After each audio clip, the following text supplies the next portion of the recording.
கிறிஸ்துவுக்குள் அருமையான தேவனுடைய ஜனமே, இந்த சுதந்திர நன்னாளில் உங்கள் யாவரையும் சந்திப்பதிலே குட் ஷெப்பர்ட் மினிஸ்ட்ரீஸ் சார்பாக நாங்கள் யாவரும் மகிழ்ச்சிக்குள்ளாக்கப்படுகிறோம். அன்புக்குரிய தேவ ஜனமே, இந்த குடியரசு நன்னாளில் தேவனுடைய வார்த்தைகளை தியானிக்கும்படியாய் நானும் அருமை சகோதரி ராகவி அவர்களும் இங்கே இணைந்தவர்களாயிருக்கிறோம். எங்களோடு கூட நீங்களும் இந்த நேரத்திலே இணைந்து இந்த குடியரசு நன்னாளிலே கர்த்தருடைய வார்த்தைகளை கேட்கவும் பார்க்கவும் செய்து இந்த வார்த்தைகளின்படி நம்முடைய வாழ்க்கையிலே அது பிரயோஜனப்படும்படியாய் அதை கடைபிடிக்கவும் காணப்படும்படியாய் உங்கள் யாவரையும் நான் அன்போடு கேட்டுக்கொள்கிறேன். அதோடு கூட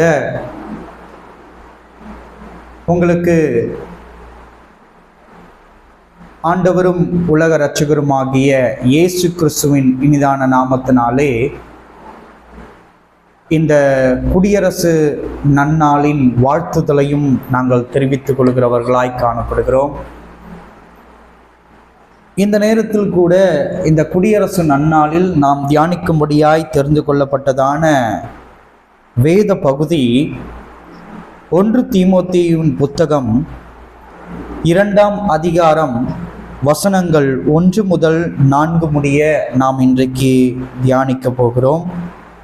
1 தீமோத்தேயுவின் புஸ்தகம் 2ஆம் அதிகாரம் வசனங்கள் 1 முதல் 4 முடிய நாம் இன்றைக்கு தியானிக்க போகிறோம்.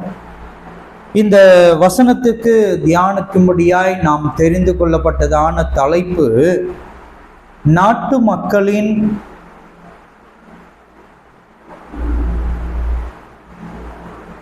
உயர்வடைதலை அர்ப்பணிப்போம். நாட்டு மக்களின் உயர்வுக்காக அர்ப்பணிப்போம் என்கிறதான தலைப்பின் கீழாக நாம் இன்றைக்கு தியானிக்கிறவர்களாய் காணப்படுவோம். வாசிக்க கேட்போம். 1 தீமோத்தேயு 2 1 முதல் 4 வசனங்கள். நான் பிரதானமாய் சொல்லுகிற புத்தி என்னவெனில் எல்லா மனுஷருக்காகவும் விண்ணப்பங்களையும் ஜெபங்களையும் வேண்டுதல்களையும் ஸ்தோத்திரங்களையும் பண்ண வேண்டும். நாம் எல்லா பக்தியோடும் நல்லொழுக்கத்தோடும் கலங்கமில்லாமல் அமைதலுள்ள ஜீவனம் பண்ணும்படிக்கு ராஜாக்களுக்காகவும் அதிகாரமுள்ள யாவருக்காகவும் அப்படியே செய்ய வேண்டும். நம்முடைய இரட்சகராகிய தேவனுக்கு முன்பாக அது நன்மையும் பிரியமுமாயிருக்கிறது. எல்லா மனுஷரும் ரட்சிக்கப்படவும் சத்தியத்தை அறிகிற அறிவை அடையவும் அவர் சித்தமுள்ளவராயிருக்கிறார். கிறிஸ்துவுக்குள் அருமையான தேவனுடைய ஜனமே, இங்கே தீமோத்தேயு புஸ்தகத்திலே குறிப்பிடப்பட்டிருக்கிறதான வசனங்களை நாம் தியானிப்போமானால், அப்போஸ்தலனாகிய பவுல் தீமோத்தேயுவுக்கு எழுதும் பொழுது 1ஆம் நிருபத்திலே ஒரு ஆலோசனையை தீமோத்தேயுவுக்கு கொடுக்கிறவராய் இங்கே காணப்படுகிறார். அவர் தீமோத்தேயுவுக்கு என்ன ஆலோசனையை கொடுக்கிறார் என்று நாம் பார்ப்போமானால், நாம் ஜனங்களுக்கு நன்மை செய்கிறவர்களாயும் ஜனங்களுக்கு அவர்களுக்காக அவருடைய வளர்ச்சிகளுக்காக நாம் ஜெபிக்கிறவர்களாகியும் அவர்களை நல்வழிப்படுத்துகிறவர்களாகவும் நாம் இருக்க வேண்டும் என்பதை குறித்து அங்கு ஆலோசனையாய் அவர் குறிப்பிடுகிறவராய் காணப்படுகிறார். அதோடு அவர் நிறுத்திவிடாமல் இங்கே அப்போஸ்தலனாகிய பவுல் இன்னமுமாய் சில நபர்களை குறித்து அவர்களுக்காகவும் நாம் பிரயாசப்பட்டு ஜெபம் செய்ய வேண்டியது நம்முடைய கடமையாய் இருக்கிறது. இதை தேவனாகிய கர்த்தர் விரும்புகிறவராய் காணப்படுகிறார் என்பதை குறித்தும் இங்கே சுட்டிக்காட்டுகிறவராய் காணப்படுகிறார். 2 சொல்லப்படுகிறது, களங்கமில்லாமல் அமைதலுக்காய் ஜீவனம் பண்ணும்படிக்கு ராஜாக்களுக்காகவும் அதிகாரமுள்ள யாவருக்காகவும் அப்படியே செய்ய வேண்டும் என்று அப்போஸ்தலனாகிய பவுல் இங்கே தீமோத்தேயுவுக்கு எழுதும் பொழுது அவர் ஆலோசனை சொல்லுகிறவராய் காணப்படுகிறார். ஆம், கிறிஸ்துவுக்குள் அருமையான தேவனுடைய சனமே, இன்றைய நாளில் கூட இந்த குடியரசு நன்னாளை 77வது ஆண்டு கால குடியரசு நன்னாளை நாம் கொண்டாடுகிறவர்களாய் காணப்பட்டு கொண்டிருக்கிறோம். உண்மையாகவே நாம் இந்த 77வது குடியரசு நன்னாளிலே இங்கே அப்போஸ்தலனாகிய பவுல் சொல்லப்பட்டிருக்கிறபடி நாம் அமைதலுள்ள ஜீவனம் பண்ணும்படியாக ராஜாக்களுக்காகவும் அதிகாரமுள்ள யாவருக்காகவும் ஜெபிக்க வேண்டியது நம்முடைய கடமையா இருக்கிறது.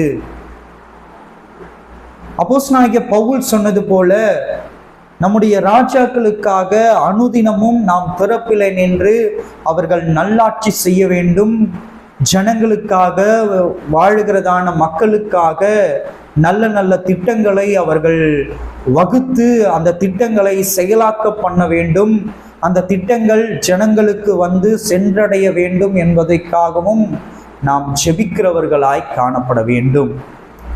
சற்று நாம் இதிலே ஆழ்ந்து சிந்திப்போமானால் எதற்காக நாம் நம்முடைய ராஜாக்களுக்காக ஜெபிக்க வேண்டும், அதிகாரத்தில் உள்ளவர்களுக்காக நாம் ஜெபிக்க வேண்டும் என்று நாம் பார்ப்போமானால், நாம் இந்த இண்டிபெண்டன்ஸ் டேவை கொண்டாடுவது, இந்த குடியரசு தின விழாவை கொண்டாடுவது 77 ஆண்டு காலங்களாய் இந்த குடியரசு தினத்தை நாம் சுதந்திரித்தவர்களாய் காணப்படுகிறோம். ஆனால் ஒரு குடியுரிமை பெற்று இந்த தேசத்திலே வாழ்வதற்கு நான் குடியுரிமை பெற்றிருக்கிறேன், நான் சுதந்திரத்தை பெற்றிருக்கிறேன் என்று குடியுரிமை பெற்றிருக்கிறதான இந்த தேசத்தில் உள்ளதான அத்தனை ஜனங்களும் ஒரு முழுமையான சுதந்திரத்தையோ அல்லது குடியுரிமையையோ அவர்கள் ஆண்டு அனுபவித்து கொண்டிருக்கிறார்களா என்று நாம் கேட்போமானால், சில நேரங்களிலே சில நிகழ்வுகள் நடைபெறுவதை நாம் பார்க்கும் பொழுது கேட்கும் பொழுது அங்கு ஒரு கேள்விக்குறி ஏற்படுகிறது, சில சந்தேகங்களும் நமக்கு ஏற்படுகிறதாய் காணப்படுகிறது. ஏனென்றால் சிலர் ஒடுக்கப்படுகிறதை நாம் பார்க்கிறோம், சிலர் நொறுக்கப்படுகிறதை நாம் பார்க்கிறோம், சிலர்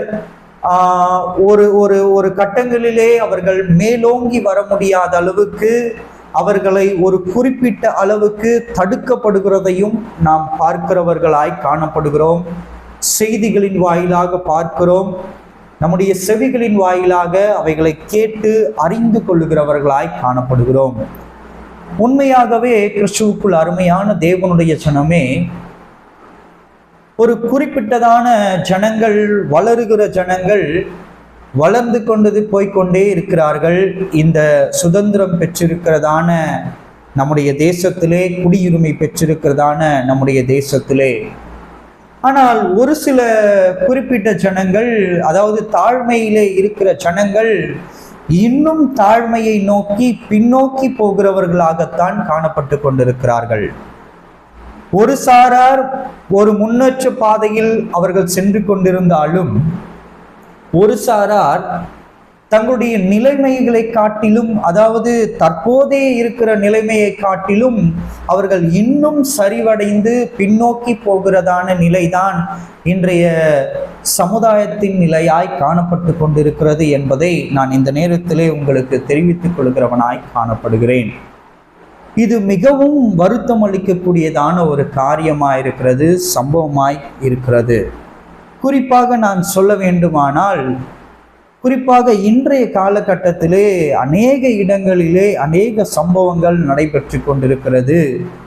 ஒரு குறிப்பிட்ட சம்பவத்தை நாம் பார்ப்போமானால், நம்முடைய தேசத்திலே இன்றைக்கு மிகவும் பெரிய அளவிலே காணப்பட்டு கொண்டிருக்கிறதான ஒரு விஷயம், அனைத்து ஜனங்களும் ஏதாவது ஒரு பழக்கத்துக்கு அவர்களை தங்களை அடிமைப்படுத்தி கொண்டவர்களாய் காணப்படுகிறார்கள்.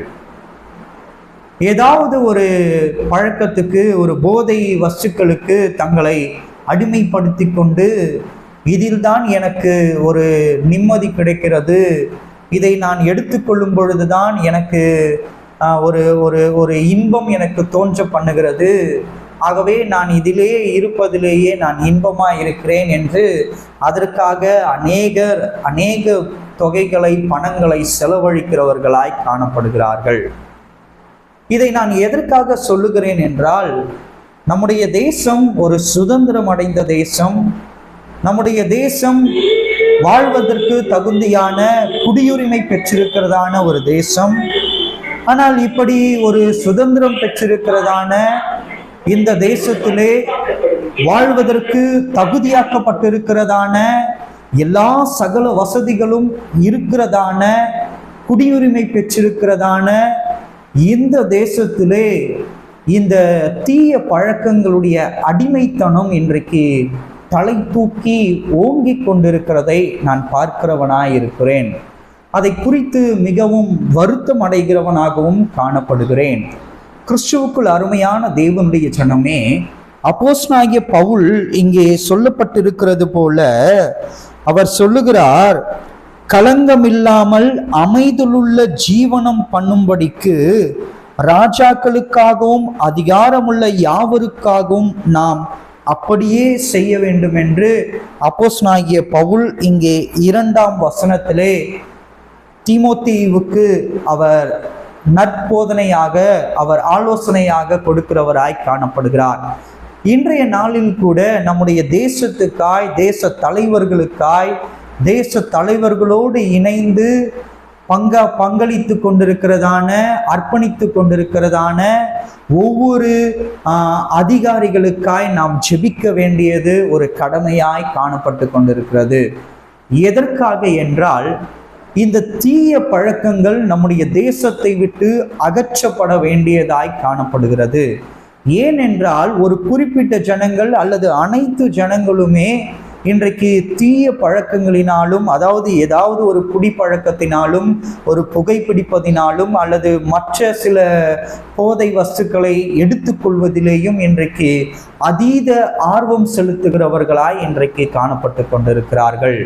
இப்படிப்பட்ட நிலை நம்முடைய தேசத்திலே தொடர்ந்து கொண்டே இருக்குமானால், இன்றைக்கே நாம் கேள்விப்படுகிறோம், செவி வாயிலாக கேள்விப்படுகிறோம், கண்களின் நிமித்தமாய் நாம் தொலைக்காட்சிகளிலே செய்திகள் வாயிலாக நாம் பார்க்கிறவர்களாய் காணப்படுகிறோம்.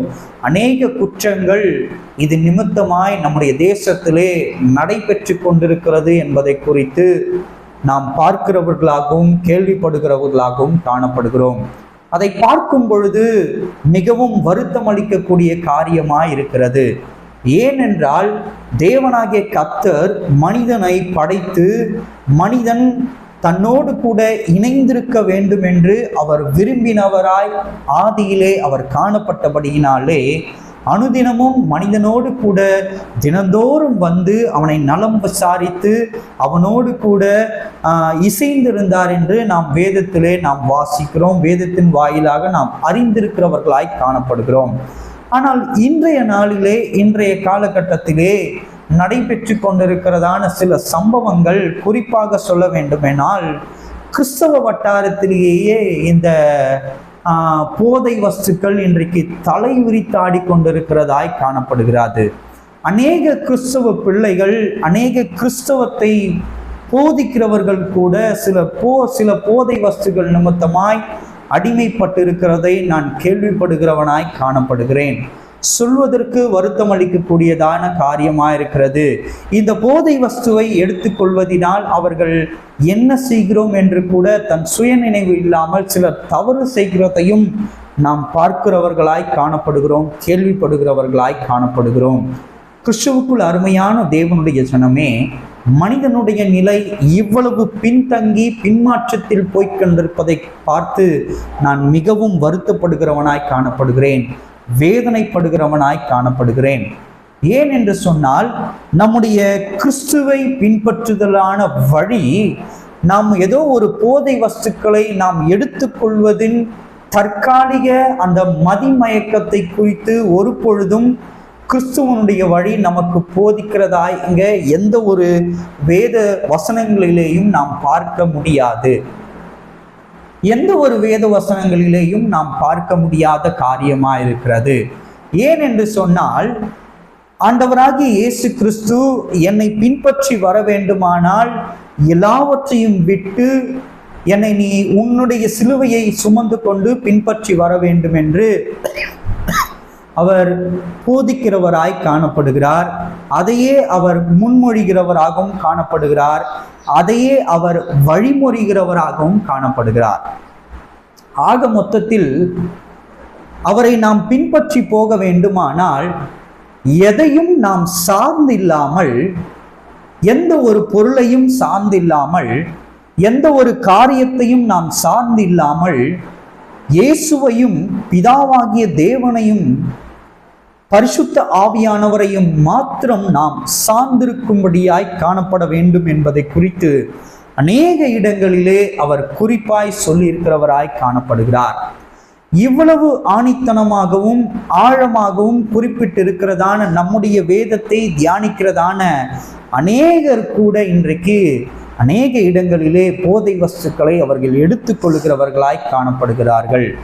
கிறிஸ்துவுக்குள் அருமையான தேவனுடைய ஜனமே, இப்படி கிறிஸ்துவத்தில் போதை வஸ்துக்கள் தலைவிரித்து ஆடுமானால் எப்படி நாம் வாழ்ந்து கொண்டிருக்கிறதான நம்முடைய சமுதாயம் மேலோங்கப்பட்ட நிலையிலே வளர்ச்சி அடைய முடியும் என்று உங்கள் இருதயத்தை நீங்கள் ஆராய்ந்து பாருங்கள். உங்கள் இருதயத்தை நீங்கள் இந்த நேரத்திலே ஆராய்ந்து பார்க்க வேண்டியது மிக மிக ஒரு முக்கியமான கட்டமாய் காணப்படுகிறது. ஏன் என்று நாம் பார்ப்போமானால், இக்காலகட்டம் கிறிஸ்துவனுடைய வருகையை நோக்கி நாம் பயணம் பண்ணி கொண்டிருக்கிறதான காலகட்டமாய் காணப்படுகிறது. இக்காலகட்டத்திலே கிறிஸ்துவனுடைய வருகையிலே கிறிஸ்துவோடு கூட ஐக்கியம் கொள்ளும்படியால் நம்மை தயார்படுத்தி கொள்ள வேண்டியதான ஒரு காலகட்டமாய் இருக்கிறது. இப்படிப்பட்டதான காலகட்டத்திலே நாம் போதை வஸ்துக்களுக்கோ மதுபானங்களுக்கோ புகைப்பிடித்தலுக்கோ நாம் அடிமைப்பட்ட நிலையிலே காணப்பட்டு கொண்டே இருப்போமானால் நம்மால் எப்படி கிறிஸ்துவனுடைய வருகையிலே பங்காளர்களாய் நாம் பங்கேற்பவர்களாய் காணப்பட முடியும்? சற்று சிந்தித்து பாருங்கள். நாம் ஏதாவது ஒரு மதிமயக்கத்திலேயே நாம் காணப்படுவோமானால் எப்படி நாம் தேவனை குறித்ததான சிந்தனை நமக்கு என்றென்றைக்கும் காணப்பட்டு கொண்டிருக்கும்? எப்பொழுது நாம் இயேசு கிறிஸ்துவனுடைய சிந்தனை நமக்கு என்றென்றைக்கும் காணப்பட்டு கொண்டிருக்கும்? முடியவே முடியாது.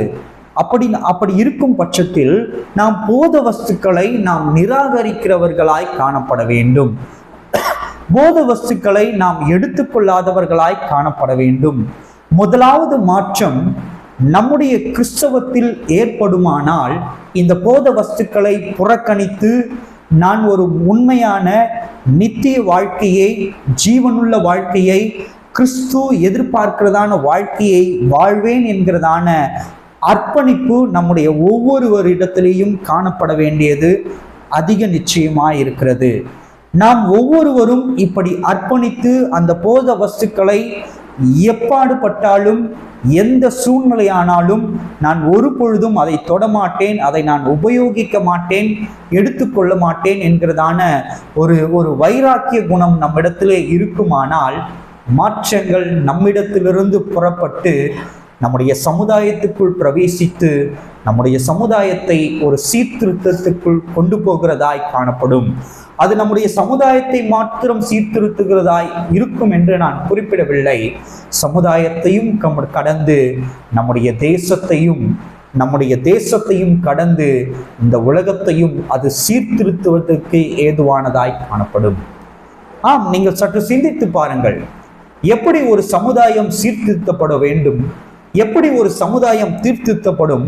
வெறுமனே நாம் குறை சொல்லிக்கொண்டே இருப்போமானால் ஒரு பொழுதும் அடுத்தவர்களை குறை சொல்வதினாலோ அல்லது நம்முடைய மேல் அதிகாரிகளை குறை சொல்வதிலேயோ அரசாங்கம் நடத்துகிறதான உயர் அதிகாரிகளை நாம் குறை சொல்வதினாலோ அல்லது அரசாங்கத்தில் அமர்ந்திருக்கிறதான ராஜாக்களை நாம் குறை சொல்வதினாலோ எந்தவித பிரயோஜனமும் அல்லவென்று நான் நினைக்கிறவனாய் உங்களிடத்திலே சொல்லுகிறவனாய் காணப்படுகிறேன்.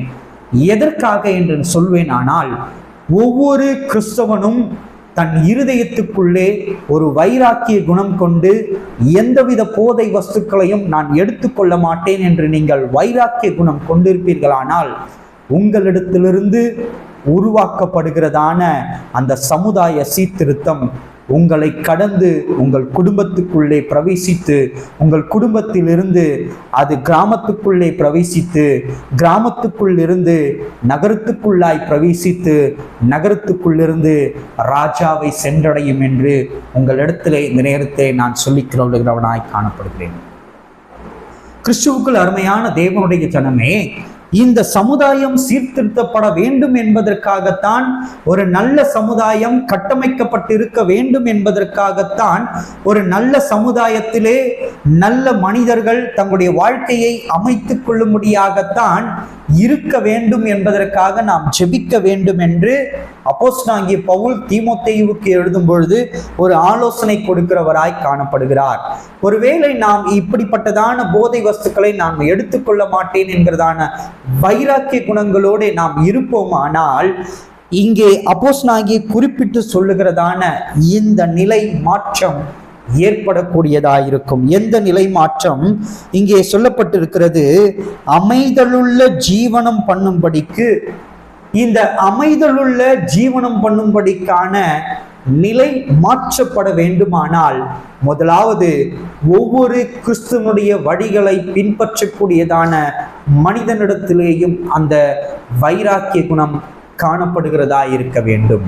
ஒருவேளை உங்களிடத்திலே அப்படிப்பட்டதான வைராக்கிய குணம் இல்லாதிருக்குமானால் நீங்கள் போதை வஸ்துக்களுக்கு அடிமையாக்கப்பட்டு நான் இந்த போதை வஸ்துவை எடுத்துக்கொள்வதனால் எனக்கு சில நேரங்களிலே இன்பமயமாய் காணப்படுகிறது, ஒரு மதிமயக்கத்தில் நான் இருப்பதின் நிமித்தமாகத்தான் சற்று நேரம் நான் இளைப்பாறுகிறதாய் காணப்படுகிறது, ஒரு சமாதானத்துக்குள் பிரவேசிக்கிறதாய் காணப்படுகிறது என்று நீங்கள் நினைத்து கொண்டிருப்பீர்களானால் அவைகள் அத்தனையும் தற்காலிக நிலையாய் காணப்படுகிறது. அவைகளையே நீங்கள் சுதந்திரித்துக் கொண்டிருப்பீர்களானால், இவைகளிலேயே நீங்கள் நாட்டம் கொண்டிருப்பீர்களானால், இவைகளை கடந்து ஆண்டவராகிய இயேசு கிறிஸ்து வைத்திருக்கிறதான அந்த பூரண சமாதானத்தை நீங்கள் எப்பொழுது ருசி பார்க்க போகிறவர்களாய் காணப்பட போகிறீர்கள்? அவர் திட்டமும் தெளிவுமாய் சொல்லுகிறார், நான் உங்களுக்கு சமாதானத்தை கொடுக்கத்தானே வந்தேன் என்று அவர் தெளிவாய் சொல்லுகிறவராய் காணப்படுகிறார். ஆம், அருள்நாதர் இயேசு கிறிஸ்து சமாதானத்தை கொடுக்கும்படியாக இந்த பூமிக்கு வந்திருக்கிறார். அப்படிப்பட்டதான சமாதானத்தை கொடுக்க வந்த இயேசு கிறிஸ்துவை ஏற்றுக்கொண்டிருக்கிறதான ஒவ்வொரு கிறிஸ்தவ பிள்ளையும் போதை வஸ்துக்களை நாம் தொடலாமா? போதை வஸ்துக்களை நாம் எடுத்துக்கொள்ளலாமா? பிறகு ஏன் இப்படிப்பட்டதான போதை வஸ்துக்களுடைய கலாச்சாரம் இன்றைக்கு தலைவிரித்து ஆடிக்கொண்டிருக்கிறது என்று நாம் சற்று உள்ளார்ந்து ஆராய்ந்து பார்ப்போமானால், உதாரணத்துக்கு ஒரு வசனத்தை நான் வாசித்து விட்டு மீண்டுமாய் வரலாம் என்று ஆலோசிக்கிறேன். தீத்து எழுதின புஸ்தகம் 2ஆம் அதிகாரம் 11 முதல் 15 வசனங்களை நாம் வாசிப்போம். தீத்து 2ஆம் அதிகாரம் 11 முதல் 15 முடிய. ஏனெனில் எல்லா மனுஷருக்கும் ரட்சிப்பை அளிக்கத்தக்க தேவ கிருபையானது பிரசன்னமாகி நாம் அவமதிப்பையும் லௌகீக இச்சைகளையும் வெறுத்து தெளிந்த புத்தியும் நீதியும் தேவ பக்தியும் உள்ளவர்களாய் இவ்வுலகத்திலே ஜீவனம் பண்ணி நாம் நம்பியிருக்கிற ஆனந்த பாக்கியத்துக்கும் மகாதேவனும் நமது இரட்சகருமாகிய இயேசு கிறிஸ்துவினுடைய இயேசு கிறிஸ்துவினுடைய மகிமையின் பிரசன்னமாகுதலுக்கும் எதிர்பார்த்து கொண்டிருக்கும்படி நமக்கு போதிக்கிறது. அவர் நம்மை சகல அக்கிரமங்களினின்று மீட்டுக்கொண்டு தமக்குரிய சொந்த ஜனங்களாகவும் ஏற்ற நற்கிரியைகளை செய்ய பக்தி வைராக்கியம் உள்ளவர்களாகவும் நம்மை சுத்திகரிக்கும்படி நமக்காக தம்மை தாமே ஒப்பு கொடுத்தார். இவைகளை நீ பேசி போதித்து சகல அதிகாரத்தோடும் கடிந்து கொள். ஒருவனும் உன்னை அசட்டை பண்ண இடங்கொடாதிருப்பாயாக என்று தீத்துவுக்கு எழுதும் பொழுது அப்போஸ்தலனாகிய பவுல் இங்கே குறிப்பிடுகிறவராய் காணப்படுகிறார். ஆம், கிறிஸ்துவுக்குள் அருமையான தேவனுடைய ஜனமே, அப்போஸ்தலனாகிய பவுல் இங்கே சுட்டிக்காட்டுகிறவராய் காணப்படுகிறார். நாம் அவமதிப்பையும் லௌதீக இச்சைகளையும் வெறுத்து தெளிந்த புத்தியையும் நீதியும் தேவ பக்தியும் உள்ளவர்களாய் இவ்வுலகத்திலே ஜீவனம் பண்ணி நாம் நம்பிக்கையாய் இருக்கிற அந்த பாக்கியத்துக்கும் மகாதேவனுக்கும் நமது இரட்சகருமாகிய இயேசு கிறிஸ்துவனுடைய மகிமையின் பிரசன்னமாகுதலுக்கும் எதிர்பார்த்து கொண்டிருக்கும்படி நமக்கு போதிக்கிறது. நமக்கு இந்த வேத வசனங்கள் எதை குறித்து போதிக்கிறது? லௌதீக இச்சைகளுக்கு, லௌதீக காரியங்களுக்கு நம்முடைய சரீரங்களையோ நம்முடைய ஆத்துமாக்களையோ நாம் அர்ப்பணம் செய்யாதவர்களாய், அவைகளுக்குள்ளே நாம் அடிமைப்பட்டு இருக்காதவர்களாய் காணப்பட வேண்டும் என்பதை குறித்து இங்கே அப்போஸ்தலனாகிய பவுல் தீத்துவுக்கு எழுதும் பொழுது மிகவும் தெளிவுபடுத்துகிறவராய் காணப்படுகிறார். கிறிஸ்துவுக்குள் அருமையான தேவனுடைய ஜனமே, இந்த லௌதீக இச்சைகளை நாம் இச்சித்து கொண்டிருக்கிறபடியினாலே, அதாவது ஒரு மது பாட்டிலை பார்க்கும் பொழுது அந்த லௌதீக இச்சையினுடைய எண்ணம் நமக்கு தோன்ற பண்ணுவதின் நிமித்தமாகத்தான், அந்த போதையை நாம் இச்சிப்பதின் நிமித்தமாகத்தான் அவையை நாம் எடுத்துக்கொள்ள வேண்டும் என்கிறதான ஒரு எண்ணத்தோடு கூட அவைகளை சார்ந்தே நாம் இருக்கிறவர்களாய் காணப்படுகிறோம். மாறாக அந்த லௌதீக இச்சைகளை நாம் வெறுக்கிறவர்களாய் காணப்படுவோமானால் நம்முடைய சமுதாயத்திலே ஒரு சீர்திருத்த மாற்றங்கள் காணப்படும். குறிப்பாக நாம் இதை கொஞ்சம் ஆழ்ந்து பார்ப்போமானால், நாம் இந்த லௌதீக இச்சைகளின் நிமித்தமாய் இன்றைக்கு அநேகர் பல குற்றங்களை செய்கிறவர்களாய் காணப்படுகிறார்கள். ஒரு உதாரணத்துக்கு நான் சொல்லுகிறவனாய் காணப்படுகிறேன். இது நீங்கள் எப்படி எடுத்துக்கொள்வீர்களோ என்று தெரியவில்லை. ஆனால் இன்றைக்கு பல குற்றங்களை செய்கிறதான அநேகருடைய பெயர்களை நாம் கேள்விப்படுவோமானால் செய்தியின் வாயிலாக 195% கிறிஸ்தவ பெயர்களை வைத்திருக்கிறவர்களாகத்தான் இன்றைக்கு காணப்பட்டு கொண்டிருக்கிறார்கள். அநேகர் கிறிஸ்தவ பெயர்களின் நிமித்தமாக இன்றைக்கு பல குற்றங்களிலே ஈடுபட்டு கொண்டிருக்கிறவர்களாய் காணப்படுகிறார்கள். இதை நான் ஒரு குற்றப்படுத்தும்படியாக இதை நான் உங்களிடத்திலே சுட்டி காட்டுகிறவனாய் அல்ல. சற்று நீங்கள் இதை ஆழ்ந்து சிந்திக்க வேண்டும்.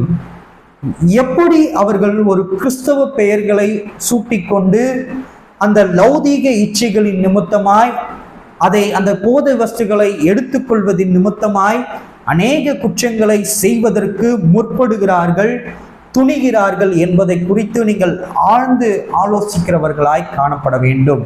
எனக்கு இந்த இடத்திலே ஒரு சிறிய ஒரு ஒரு ஒரு ஒரு ஒரு ஒரு கார்னரும் அங்கு ஏற்படுகிறதாய் காணப்படுகிறது. எதற்காக என்று நாம் பார்ப்போமானால், இன்றைக்கு இருக்கிறதான போதனைகளிலே ஏதோ சில வழிமாறிய போதனைகள் இருக்கிறது என்பதை குறித்து நான் உங்களிடத்திலே பகிர்ந்து கொள்ளுகிறவனாய் காணப்படுகிறேன். ஏன் என்று இதை நான் உங்களிடத்திலே பகிர்ந்து கொள்ளுகிறவனாய் காணப்படுகிறேன் என்றால், குறிப்பாக சொல்ல வேண்டுமென்றால் ஒரு 30 ஆண்டுகளுக்கு முந்தைய காலத்திலே நாம் பார்ப்போமானால், அல்லது ஒரு 35 ஆண்டு காலங்களுக்கு முந்தைய காலகட்டத்திலே, அதாவது முந்தைய தலைமுறையிலே இருந்ததான அந்த ஊழியர்களை நாம் எடுத்துக்கொள்வோமானால், முன்மாதிரியாக அவர்களை நாம் பார்ப்போமானால், அவர்கள் செய்ததான ஊழியங்களிலே ஒரு கண்டிப்பு தன்மை காணப்பட்டது, ஒரு நியாயத்தன்மை காணப்பட்டது. கிறிஸ்துவத்தினுடைய வழிகளில் நடந்து கொண்டிருக்கிறதான ஒரு மனிதன் அவன் ஒரு சில கட்டுப்பாடுகளோடு காணப்பட வேண்டும், இப்படியெல்லாம் அவன் தன்னை தயார்படுத்தி கொள்ள வேண்டும் என்கிறதான ஒரு கட்டுப்பாடு மிகுந்ததாய் காணப்பட்டது. ஒரு உதாரணத்துக்கு நான் உங்களிடத்திலே சொல்ல வேண்டுமானால், அந்த காலகட்டத்திலே இருந்ததான ஊழியர்கள் பிரதானமாய் சொல்லுகிறது, அநேகரை பார்த்து நீங்கள் கிறிஸ்துவனுடைய வழிகளை பின்பற்றுபவர்களாய் இருக்க வேண்டுமானால் புகைப்பிடிக்க கூடாது, மதுபானங்களை நீங்கள் எடுத்துக்கொள்ளக்கூடாது, போதை வஸ்துக்களை எடுத்துக்கொள்ளக்கூடாது என்று ஆண்களை பார்த்து திட்டவும் தெளிவுமாக ஆணித்தனமாக அவர்களுக்கு சொல்லுகிறவர்களாய் காணப்படுவார்கள். அப்படிப்பட்ட நிலையிலே நீங்கள் எடுத்துக்கொள்வீர்களானால் நீங்கள் திருச்சபைக்கு வரக்கூடாது, அப்படிப்பட்ட மனிதர்களை திருச்சபை ஒரு பொழுதும் அங்கீகரிக்காது என்று ஒரு ஆணித்தனம் அன்றைய காலகட்டத்தின் ஊழியர்களிடத்திலே காணப்பட்டது. இன்னும் இதை தெளிவாக சொல்ல வேண்டுமானால், பெண்களுக்கு என்ன சொல்வார்கள்? அன்றைய காலகட்டத்திலே பெண்கள் இந்த வெற்றிலை பாக்குகளை அதிக அளவிலே நீங்கள் உபயோகப்படுத்தக்கூடாது, எடுத்துக்கொள்ளக்கூடாது என்று பெண்களை பார்த்து சொல்லுகிறவர்களாய் காணப்படுவார்கள்.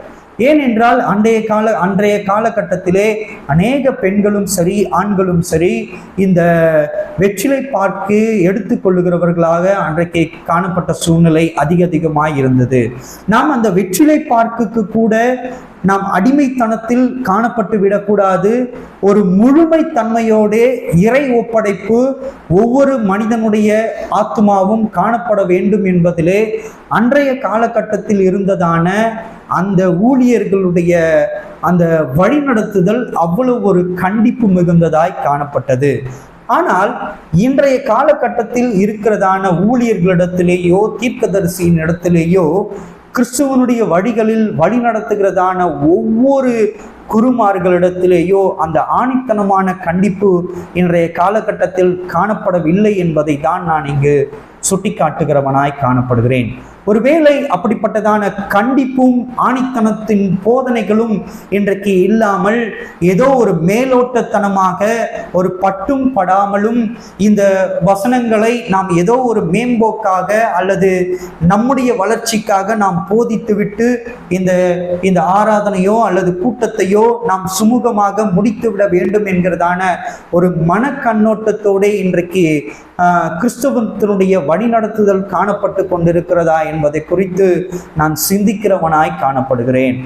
ஒருவேளை இன்றைய காலகட்டத்தினுடைய இந்த மேம்போக்கான இல்லாட்டி மேலோட்டமான இந்த போதனைகளின் நிமித்தமாகத்தான் இன்றைக்கு அநேக கிறிஸ்தவர்கள் கூட போதை வஸ்துக்களுக்கு அடிமையாக்கப்பட்டிருக்கிறார்கள் என்று நான் இந்த நேரத்தில் உங்களிடத்தில் சொல்லிக் கொள்ளுகிறவனாய் காணப்படுகிறேன். இதை சொல்வதற்கு எனக்கு மிகவும் வருத்தம் அளிக்கக்கூடியது, ஆனால் இது 100க்கு 100 உண்மை என்றுதான் நான் சொல்ல முடியும். இதை நீங்கள் ஏற்றுக்கொண்டாலும் சரி, ஏற்றுக்கொள்ளாமல் மறுத்தாலும் சரி, இதுதான் உண்மையாக்கப்பட்டிருக்கிறது.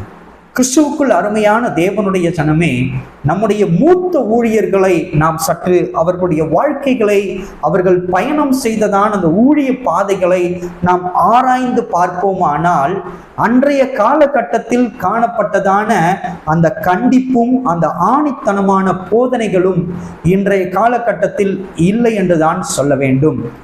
எதற்காக என்று நான் சொல்வேனானால், இன்றைய காலகட்டத்திலே கிருபை கிருபை கிருபை என்கிறதான கிருபை போதனைகளை பிடித்து கொண்டிருப்பதின் நிமித்தமாகத்தான் வேதம் நமக்கு முழுமையாக எதை போதிக்கிறது என்பதை குறித்து போதிக்க மறந்தவர்களாய் இன்றைக்கு இருக்கிறதான கிறிஸ்தவ போதகர்கள் ஒவ்வொருவரும் நாம் காணப்பட்டு கொண்டிருக்கிறோம். உண்மையாகவே சொல்ல வேண்டுமானால் இந்த சமுதாய சீர்கேட்டுக்கு காரணம் கிறிஸ்தவ போதகத்தின் வழிநடத்துபவர்களுக்கும் கூட ஒரு காரணமாகத்தான் எடுத்துக்கொள்ள வேண்டும். ஏன் இவ்வாறாக நான் ஆணித்தனமாக சுட்டி காட்டுகிறவனாய் காணப்படுகிறேன் என்று சொல்வேனானால், இங்கே அப்போஸ்தலனாகிய பவுல் சொல்லுகிறபடி நாம் ஒவ்வொரு போதகர்களும் ஆணித்தனமாக நாம் திறப்பில் நின்று நம்முடைய ராஜாக்களுக்காகவும் அங்கே அரசாங்க பணியிலே பணியாற்றுகிறதான ஒவ்வொரு அதிகாரிகளுக்காகவும் நாம் திறப்பில் நின்று ஜெபித்து மன்றாடி ஜெபம் செய்து நற்போதனைகளை நம்ம திருச்சபைக்கு வருகிறதான ஒவ்வொரு பிள்ளைகளுக்கும் நல்ல போதனைகளை நாம் கொடுத்திருப்போமானால் இந்த திருச்சபையிலிருந்து கடந்து போகிறதான, அதாவது வீட்டுக்கு கடந்து போகிறதான ஒவ்வொரு மனிதனுடைய நிலையும் இன்றைக்கு மாற்றப்பட்டிருக்கிறதாய் காணப்பட்டிருக்கும். நீங்கள் ஆழ்ந்து சிந்தித்து பாருங்கள்.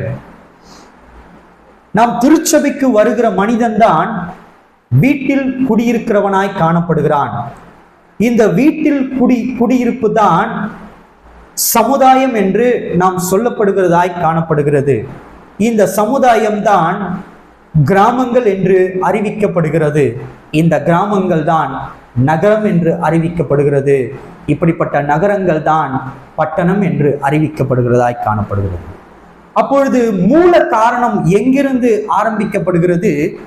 ஒவ்வொரு மனிதனிலும் இருந்துதான் ஒரு பட்டணத்தினுடைய சாராம்சம் ஆரம்பமாக்கப்படுகிறதாய் காணப்படுகிறது. சற்று நீங்கள் ஆழ்ந்து சிந்தித்து பாருங்கள். ஒரு மனிதனுடைய மாற்றம் காணப்படுமேயானால் அந்த மனிதனுடைய மாற்றத்தின் நிமித்தமாய் ஒரு சமுதாயம் சீர்திருத்தத்துக்குள்ளாகி, ஒரு கிராமம் சீர்திருத்தத்துக்குள்ளாகி, ஒரு நகரம் சீர்திருத்தத்துக்குள்ளாகி, ஒரு தேசமே சீர்திருத்தத்துக்குள்ளாகி இருக்க வேண்டியதான காலகட்டம் இக்காலகட்டம். ஆனால் வேதனையும் வருத்தமும் அளிக்கக்கூடியதாய் காணப்படுகிறது. இதை சொல்வதற்கு சமுதாய சீர்கேடுகள் கிறிஸ்தவம் எந்த தேசத்தில் அதிகமாய் வளர்ந்து கொண்டிருக்கிறது என்று நாம் மார்த்தட்டி சொல்லிக் கொள்ளுகிறோமோ அதே சமுதாயத்திலே தான், அதே தேசத்தில் தான் இன்றைக்கு குற்றங்களும் அதிகமாய் வளர்ந்து கொண்டே இருக்கிறது. இந்த குற்றம் வளர்வதற்கு காரணம் என்ன? சரியான போதனை இல்லாத நிலையாய் காணப்படுவதனால்தான். ஒருவேளை நாம் சரியாக போதித்திருப்போமானால் அந்த போதை வஸ்துக்களை எடுப்பதற்கு அந்த மனிதனும் ஐயப்பட்டிருக்கிறவனாய் காணப்பட்டிருப்பான். ஒரு பயம் அவனுக்குள் இருந்திருக்கும். ஒரு தேவ பயம் ஒவ்வொரு மனிதனுக்குள்ளும் காணப்பட்டிருக்கும். இதை நாம் எடுத்துக்கொள்ளும் நாளிலே தேவனாகிய கர்த்தர் நம்மை திட்டவுமாய் நியாயம் விசாரிக்கிறவராய் இருக்கிறார் என்பதை குறித்ததான பயத்தின் வெளிப்பாடு ஒவ்வொரு மனிதனுடைய இருதயத்துக்குள்ளும் இருந்திருக்கும். அப்படி ஒவ்வொரு மனிதனுடைய இருதயத்துக்குள்ளும் இல்லாத நிலை இருக்கிறபடியினால்தான் இன்றைக்கு சமுதாய சீர்கேடுகள் அநேகமாய் காணப்பட்டு கொண்டிருக்கிறது. அப்படியானால் இதற்கு முழு மூல காரணம் என்ன? இதற்கு முழு மூல காரணமும் திருச்சபைதான் என்று நான் குறிப்பிடுகிறவனாய் காணப்படுகிறேன். திருச்சபையில் போதிக்கிறதான போதகர்கள் தான் என்று நான் குறிப்பிடுகிறவனாய் காணப்படுகிறேன். கிறிஸ்துவுக்குள் அருமையான தேவனுடைய ஜனமே, ஒருவேளை நீங்கள் மனமாற்றம் அடைவீர்களானால் இந்த செய்தியின் வாயிலாக சமுதாயத்தை நாம் குறை சொல்வதை காட்டிலும், சமுதாயத்தை ஆளுகிறதான அரசியல் தலைவர்களை நாம் குறை சொல்வதை காட்டிலும், சமுதாயத்தை நிர்வாகம் பண்ணுகிறதான ஒவ்வொரு அதிகாரிகளை நாம் குறை சொல்வதை காட்டிலும் முதலாவது நாம் மனமாற்றம் அடைகிறவர்களாய் காணப்படுவோம். நாம் மனமாற்றம் அடைவோமானால் நம்மிடத்திலிருந்து சமுதாய சீர்திருத்தம் துவக்கப்பட்டு ஒரு தேசத்தையே அது மாற்றுதலுக்குள்ளாய் காணப்படும். இதில் உள்ளார்ந்த ஆழ்ந்த அர்த்தமும் காணப்படுகிறது. இன்றைக்கு ஆரம்பிக்கப்படுகிறதான ஒரு மனிதனுடைய மனமாற்றத்தின் நிமித்தமாய் ஒரு எழுப்புதலையே நாம் சந்திக்கக்கூடியதாய் காணப்படும். ஏன் நம்முடைய தேசத்தில் எழுப்பப்பட வேண்டியதான எழுப்புதல் காலதாமதமாகிக் கொண்டிருக்கிறது? கிறிஸ்தவம் போதை வஸ்துக்குள்ளாய் போய்கொண்டிருக்கிறது என்பதை குறித்து நான் சொல்லுகிறவனாய் காணப்படுகிறேன். அநேக போதகர்மார்கள் இன்றைக்கு போத வஸ்துக்களை உபயோகப்படுத்துகிறவர்களாய் காணப்படுகிறார்கள். அநேக போதகம் பண்ணுகிறவர்கள் போதை வஸ்துக்களை விற்பனை செய்கிறவர்களாய் காணப்படுகிறார்கள். செய்தியின் வாயிலாய் கேள்விப்படும் போது மிகவும் ஐயப்படுகிறதான நிலை எனக்கு ஏற்படுகிறதா இருக்கிறது. இருதயம் அப்படியே நொறுங்குண்டு போகிறதாய் காணப்படுகிறது. நம்முடைய கிறிஸ்தவம் எதை போதித்துக் கொண்டிருக்கிறது? கிறிஸ்தவ போதகமார்கள் என்ன காரியங்களை செய்து கொண்டிருக்கிறார்கள் என்பதை குறித்து வேதனை அளிக்கக்கூடிய காரியமாய் காணப்பட்டு கொண்டிருக்கிறதா இருக்கிறது. கிறிஸ்துவுக்குள் அருமையான தேவனுடைய ஜனமே, 77வது இந்த குடியரசு தின விழாவை கொண்டாடி கொண்டிருக்கிறதான நாம் இன்றைக்கு சமுதாய சீர்திருத்தத்திற்கு ஒரு மாற்றுதல் வழியாக முதலாவது நம்மை நாமே சீர்திருத்துகிறவர்களாய் காணப்பட வேண்டும். நம்முடைய கிறிஸ்தவத்தை நாம் முதலாவது சீர்திருத்துகிறவர்களாய் காணப்பட வேண்டும். நம்முடைய கிறிஸ்தவத்தை நாம் சீர்திருத்தாமல் நாம் எப்படி சமுதாயத்துக்குள் போய் நீங்கள் கிறிஸ்துவை ஏற்றுக்கொள்ளுங்கள், நல்வாழ்க்கையை வாழ்வதற்கு கிறிஸ்துவை ஏற்றுக்கொள்ளுங்கள் என்று உங்களால் சொல்ல முடியும்? அப்படி நீங்கள் சொல்வீர்களானால் வெளிவேஷத்துக்காகத்தானே சொல்லிக் கொண்டிருக்கிறீர்கள் என்பது அர்த்தமாக்கப்பட்டிருக்கிறது. கிறிஸ்துவானவர் இதை போதிக்கிறவராய் அல்லவே இந்த பூமிக்கு வரவில்லை. அவர் நீதியை நிலைநாட்டும்படியாகத்தானே இந்த உலகத்துக்கு வந்தார். அவர் சமாதானத்தை கொடுக்கும்படியாகத்தானே இந்த உலகத்துக்கு வந்தார். அதைத்தானே மனுக்குலத்துக்கு போதித்து கடந்து போயிருக்கிறார். அப்படி இருக்கும் பட்சத்தில் எப்படி 2 மனமுடையவர்களாய் நீங்கள் சமுதாயத்திலே போதகர்களாய் காணப்பட முடியும்? இன்னொரு வசனத்தை கூட நான் வாசித்து செய்தியை நடத்தலாம் என்று ஆலோசிக்கிறவனாய் காணப்படுகிறேன். அப்போஸ்தலனாகிய பவுல் எழுதினதான நிருபம் 17ஆம் அதிகாரம் வசனங்கள் 30, 31 நாம் வாசிக்கலாம். அப்போஸ்தலர் 17, 30, 31 வாசிங்கம்மா. அறியாமையுள்ள காலங்களை தேவன் காணாதவர் போலிருந்தார். இப்பொழுதோ மனம் திரும்ப வேண்டும் என்று எங்கும் உள்ள மனுஷர் எல்லோருக்கும் கட்டளையிடுகிறார். மேலும் ஒரு நாளை குறித்திருக்கிறார். அதிலே அவர் தாம் நியமித்த மனுஷனை கொண்டு பூலோகத்தை நீதியாய் நியாயம் தீர்ப்பார். அந்த மனுஷனை மரித்தோரிலிருந்து எழுப்பினதினாலே அதன் நிச்சயத்தை எல்லோருக்கும் விளங்க பண்ணினார் என்றான். கிறிஸ்துவுக்குள் அருமையான தேவனுடைய ஜனமே, ஆம், அப்போஸ்தலனாகிய பவுல் இங்கே சொல்லுகிறபடி இங்கே 30ஆம் வசனத்திலே அவர் சுட்டி காட்டுகிறவராய் காணப்படுகிறார். அறியாமை உள்ள காலங்களை தேவன் காணாதவர் போலிருந்தார். இப்பொழுதோ மனம் திரும்ப வேண்டும் என்று எங்கும் உள்ள மனுஷர் எல்லாருக்கும் கட்டளையிடுகிறார் என்று அப்போஸ்தலனாகிய பவுல் சுட்டி காட்டுகிறவராய் காணப்படுகிறார். ஆம், ஒரு காலகட்டத்திலே தேவன் காணாதவர் போல் காணப்பட்டு கொண்டிருந்தார். ஆனால் இப்பொழுதோ அவர் திட்டமும் தெளிவுமாய் சுட்டி காட்டுகிறவராய் இருக்கிறார், சொல்லுகிறவராய் காணப்படுகிறார். ஏனென்றால் நீ மனமாற்றம் அடைந்தால் மாத்திரம்தான் நம் தேசத்தில் எழுப்புதல் எழுப்பப்படும்.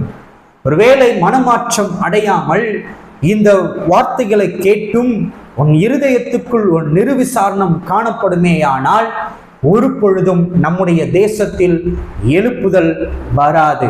நம்முடைய தேசத்தை கடந்து எந்த தேசம் தேவன் சொன்னதான வார்த்தைக்கு கீழ்ப்படிந்து தங்களை அர்ப்பணிக்கிறதோ அந்த தேசத்துக்கு அந்த எழுப்புதல் கடந்து போகும், நடக்கும் என்று நான் உங்களிடத்திலே சொல்லிக் கொள்கிறேன். நன்றாய் நீங்கள் அறிந்து கொள்ள வேண்டும். தேவன் வாக்குத்தத்தம் கொடுத்து விட்டார், வாக்கு மாறவிட்டார் என்று, வாக்கு மாறாதவராய் இருக்கிறார் என்று நீங்கள் ஒரு பொழுதும் நினைத்து கொள்ளக்கூடாது. ஏன் என்று நான் இதை சொல்லுகிறேன் என்று நீங்கள் அறிந்து கொள்ள வேண்டுமானால், ஆண்டவராகிய இயேசு கிறிஸ்து இந்த பூமிக்கு வந்தது ஆணித்தனமாக நாம் ஆழ்ந்து பார்ப்போமானால் யூதர்களுக்காக வந்தார் என்று நாம் நன்றாய் அறிந்திருக்கிறவர்களாய் காணப்படுகிறோம். அந்த யூத ஜனங்களுக்கு, அந்த இஸ்ரவேல் ஜனங்களுக்கு அவர்கள் உதாசீனப்படுத்தினதின் நிமித்தமாகத்தான் அந்த கிருபாதார பலி இன்றைக்கு புறஜாதியாராகிய நமக்கு கிடைக்கப்பட்டிருக்கிறது. புரியுதா உங்களுக்கு நான் என்ன சொல்றேன்ட்டு? ஆண்டவராகிய இயேசு கிறிஸ்து பரிகார பலியாக வந்தது யூதர்களுக்காக வந்தார். யூதர்களை மீட்கும்படியாக வந்தார். ஆனால் ஒரு யூதர்களும் இயேசு கிறிஸ்துவை ஏற்றுக்கொள்ள நிலை இருந்தபடியினால்தான் அவருடைய கிருபாதார பலி வீணாய் விருதாவாய் போய்விடக் கூடாது என்பதற்காக, அது கிரியை செய்ய வேண்டும் என்பதற்காக அவர்கள் நிராகரித்ததான அந்த கிருபாதார பலியை இன்றைக்கு புறஜாதிகளாகிய நமக்கு அருளப்பட்டிருக்கிறது. இதை பெற்றுக்கொண்டு அஸ்திபாரமாகிய அப்போஸ்தலர் மீது போடப்பட்டதான இந்த அஸ்திபாரத்தின் மீது கட்டி எழுப்பப்பட்டிருக்கிறதான இன்றைய காலகட்டத்தின் ஊழியங்களும் யூதர்களைப் போல நிர்விசாரத்தில் இருக்குமானால், நிச்சயமாய் நான் சொல்லுகிறேன், எழுப்புதல் நம் தேசத்தை கடந்து எந்த தேசம் கடவுளுடைய வார்த்தைக்கு தங்களை அர்ப்பணிக்கிறதோ அந்த தேசத்துக்கு அவர் மாறுதல் செய்யவும் துணிய மாட்டார் என்று நான் உங்களிடத்தில் சொல்லிக் கொள்ளுகிறவனாய் காணப்படுகிறேன். அவர் திட்டமும் தெளிவுமாய் சொல்லுகிறார், ஒரு மனமாற்றம் இன்றைய நாளிலே தேவை என்று. ஏன் மனமாற்றம் தேவை? ஏன் நாம் போதை வஸ்துக்களை எடுத்துக்கொள்ளக்கூடாது? இந்த போதை வஸ்துக்கள் அழிக்கப்பட்டால் மாத்திரம்தான் ஒரு மனிதனால் சுய சிந்தை உள்ளவனாய் காணப்பட முடியும். ஏன் இதை நான் இவ்வாறு சொல்லுகிறேன் என்றால், ஒவ்வொரு மனிதனும் படைக்கப்பட்டதான ஒவ்வொரு மனிதனும் சுய சிந்தை இல்லாதவனாய் காணப்படுகிறான். ஒரு உதாரணத்துக்கு உங்களுக்கு சொல்லுகிறவனாய் காணப்படுகிறேன். ஒரு குழந்தை பிறக்கும் நாளிலே சுய சிந்தை இல்லாமை நிலை இருக்கிறபடியினால்தான் அந்த குழந்தை அழுது கொண்டே பிறக்கிற நிலையாய் காணப்படுகிறது. எந்த ஒரு குழந்தையும் அழுது கொண்டே பிறக்கிறதான நிலையின் காரணம் என்ன? தன் சுய சிந்தை இல்லாத நிலையாய் இருக்கிறபடியினால்தான். கிறிஸ்துவுக்குள் அருமையான தேவனுடைய ஜனமே, நீ சுய சிந்தையை பிறப்பிக்கப்பட வேண்டுமானால், தேவன் மீது நீ அர்ப்பணிக்க வேண்டுமானால், உன்னுடைய வாழ்க்கையை சுய சிந்தைகளை உடைய மனிதனாய் நீ காணப்பட வேண்டும். அந்த சுய சிந்தையின் நிமித்தமாய் தேவனை நோக்கி பார்க்கிற பிள்ளையாய் நீ மாற்றப்பட வேண்டும். ஒருவேளை நீ போது வஸ்துக்களை எடுத்துக்கொண்டே இருப்பாயானால், நீ சுயமாய் யோசித்து தேவன் பக்கம் திருப்ப முடியாதபடிக்கு உன்னுடைய அறிவை மழுங்கடித்து கொண்டிருக்கிற நிலையாய் காணப்படும். ஒரு உதாரணத்தை கூட இந்த நேரத்தில் நான் உங்களுக்கு சொல்லலாம் என்று ஆவியானவர் நிமித்தமாய் இப்பொழுது ஏவப்படுகிறவனாய் காணப்படுகிறேன். நம்முடைய தேசத்தை எடுத்துக்கொள்ளுங்கள். ஒரு காலகட்டத்திலே நம்முடைய தேசத்தின் குடிகளிலே வாழ்ந்ததான ஜனங்களுக்கு படிப்பறிவின் ஞானம் இல்லாதவர்களாய் காணப்பட்டோம். ஏதோ ஒரு சில மனிதர்கள் மாத்திரமே படித்து ஞானம் மிகுந்தவர்களாய் காணப்பட்டு கொண்டிருந்தார்கள். ஒரு குறிப்பிட்ட ஜனங்கள். இந்த தேசத்தின் 90% ஜனங்கள் படிப்பறிவில்லாதவர்களாய், சுயசிந்தை இல்லாதவர்களாய், படித்தவர்கள் சொல்வதை கேட்டு அவர்கள் என்ன சொல்லுகிறார்களோ அதுதான் நற்போதனை என்று, அதை உண்மை என்று நம்பி அதையே பின்பற்றுகிறவர்களாய் அநேகராய் காணப்பட்டு கொண்டிருந்தார்கள். ஆனால் நாளடைவிலேயே இந்த தேசம் ஒரு வளர்ச்சியை காண வேண்டும், இந்த தேசம் ஒரு வல்லரசை, ஒரு நல்லரசை காண வேண்டும் என்று ஆலோசித்த பொழுது, ஒரு மாற்றம் ஏற்பட வேண்டும் என்று அனைவரும் ஆலோசித்து அவர்கள் தீர்மானித்ததான தீர்மானம் என்னவா இருந்தது? மனிதனுடைய அறிவு வளர்ச்சி அடைந்தால் மாத்திரம்தான் இந்த தேசம் வளர்ச்சியின் பாதைகளுக்குள்ளாய் கடந்து போகும் என்று முடிவெடுத்தார்கள். அப்படி முடிவெடுத்ததான காலகட்டத்தில் இருந்து அநேக கல்வி நிலையங்கள் உருவாக்கப்பட்டதாய் காணப்பட்டது. அநேக கல்லூரிகள் உருவாக்கப்பட்டதாய் காணப்பட்டது. எதற்கு? மனிதனுடைய அறிவு வளர்த்தெடுக்கும்படியாய் அந்த கல்வி நிலையங்களிலே நல்ல போதனைகளை, நல்ல கல்விகளை கொடுப்பதின் நிமித்தமாய் மனிதனுக்கு அறிவு அபரிவிதமாய் வளர்ச்சி அடையும்.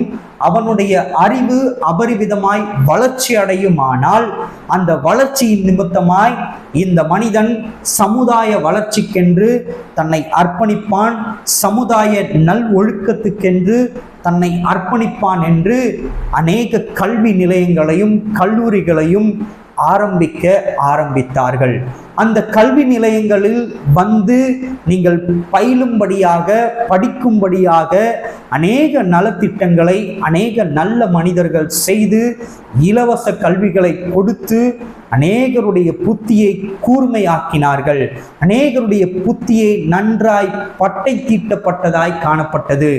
இன்றைய காலகட்டத்தில் இருக்கிறதான சமுதாயம் மிகவும் மனிதனுடைய அறிவு வளர்ச்சியிலே மிகவும் கைத்தேர்ந்ததாய் அதிகமாய் வளர்ச்சியாக்கப்பட்ட நிலையாய் இந்த நிலை காணப்பட்டு கொண்டிருக்கிறது. இதில் எந்தவித மாற்று கருத்தும் அல்ல.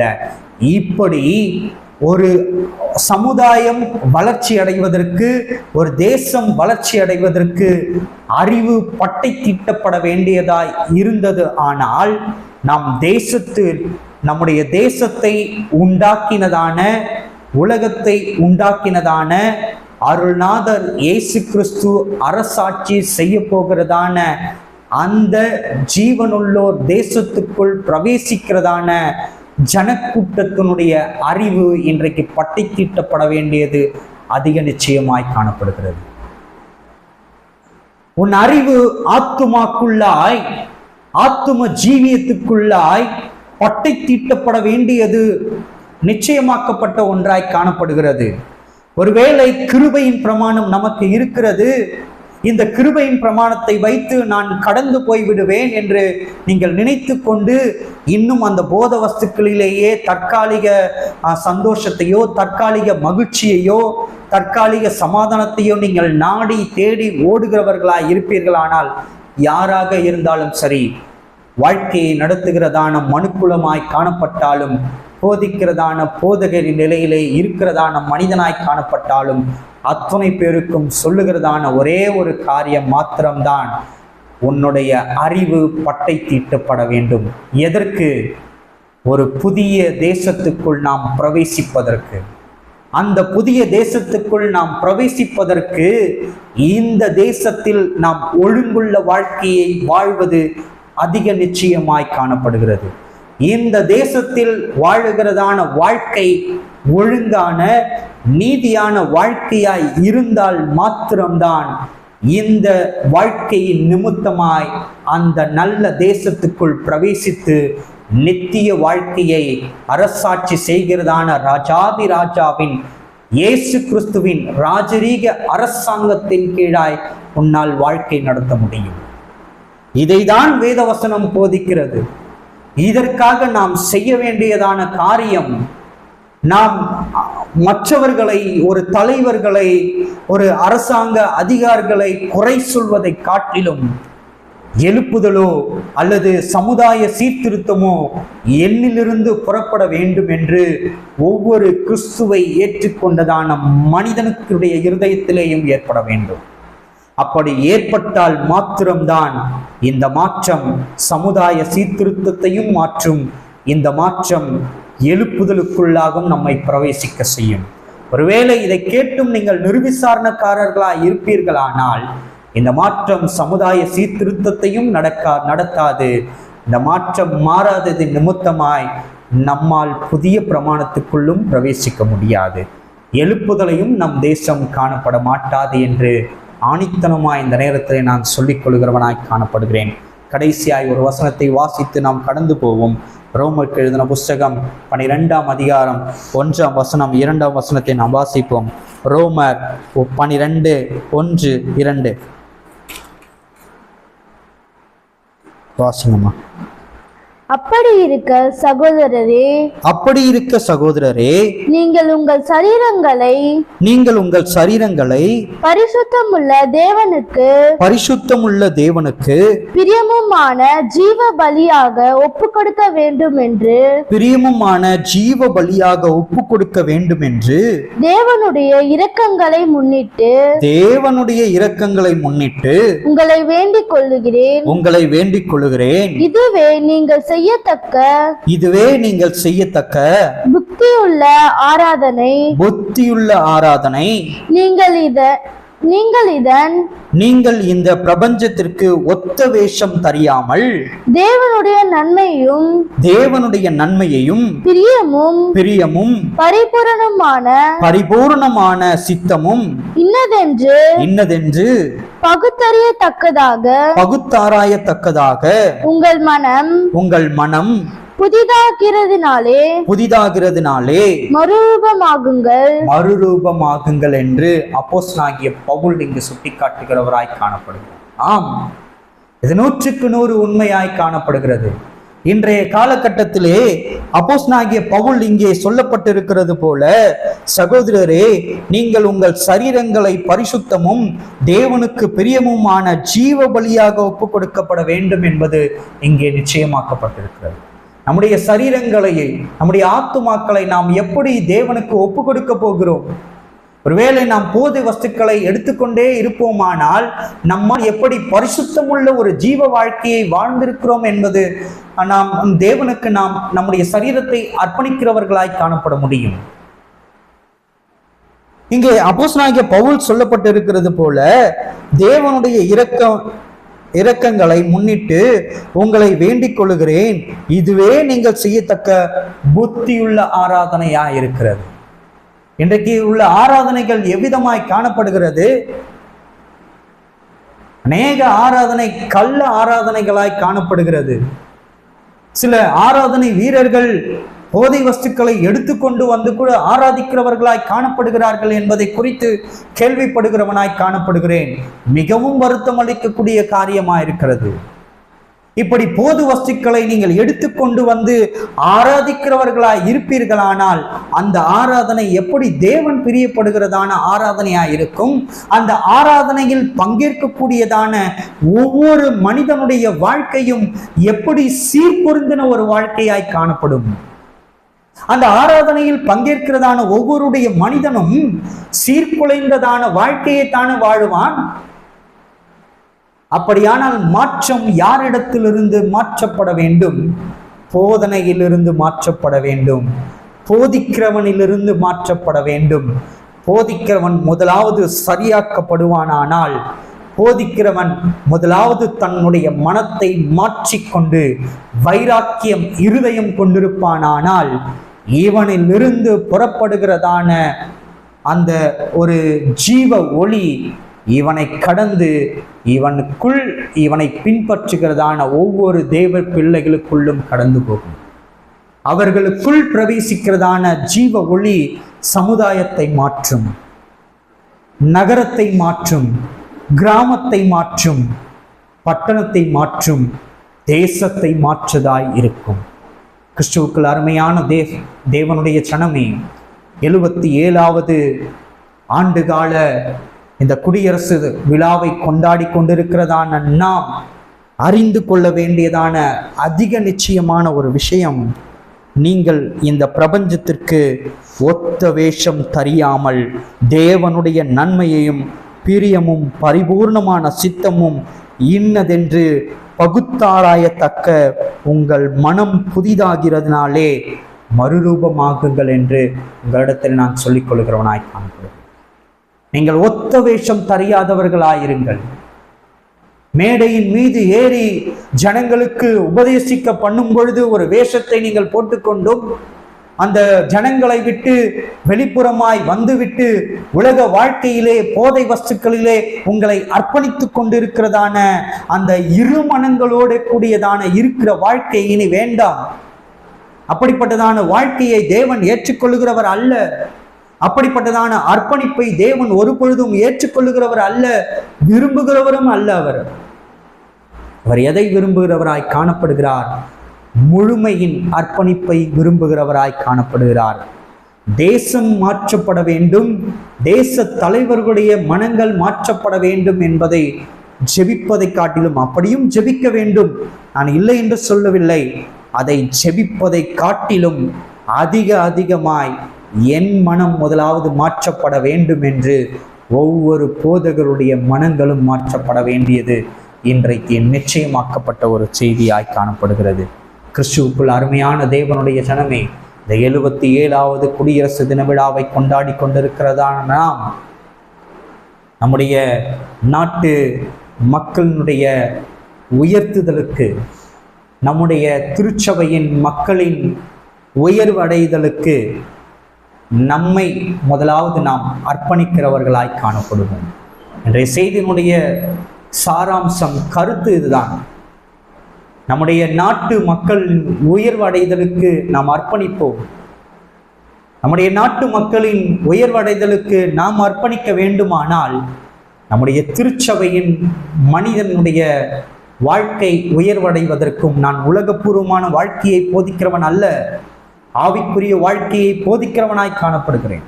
ஒருவன் ஆவிக்குரிய வாழ்க்கையில் உயர்வடைய வேண்டுமானால், அடுத்த கட்டத்துக்கு செல்ல வேண்டுமானால், போதிக்கிறவனுடைய அர்ப்பணிப்பு இங்கே அதிக நிச்சயமாய் எதிர்பார்க்கப்படுகிறதாய் காணப்படுகிறது. இந்த 77வது குடியரசு நன்னாளிலே நாம் ஒவ்வொருவரும் நம்மை அர்ப்பணிக்கிறவர்களாய் காணப்படுவோம். ஜெபம் செய்வோம்.